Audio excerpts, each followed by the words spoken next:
You know, so many colleges and universities are going virtual for the fall, and it seems like a natural fit to have Labster, a program filled with virtual science labs. A number of local schools have signed up for the service, from George Washington University to most public universities in Maryland.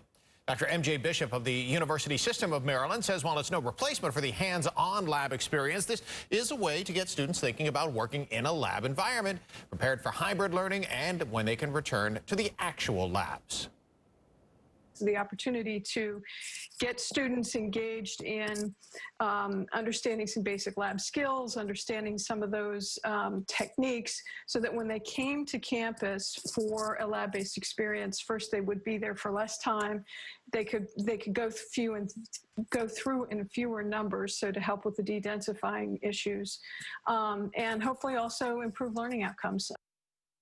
Labster was created in Europe, and it is typically meant to supplement science classes. Simulations include biology, chemistry, physics, and general sciences. Fox 5 talked to a student and a professor at Bowie State, where some of the classes are already using the program. And they say it's impressive, but there is, of course, concern about how long the pandemic will go on and how much of an impact distance learning will have on the next wave of scientists once they graduate and enter the real world.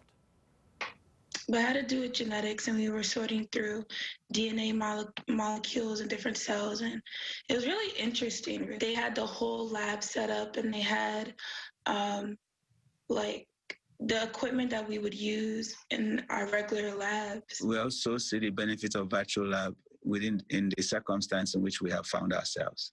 How are they going to relate with real life experience when they go out? That's the big question.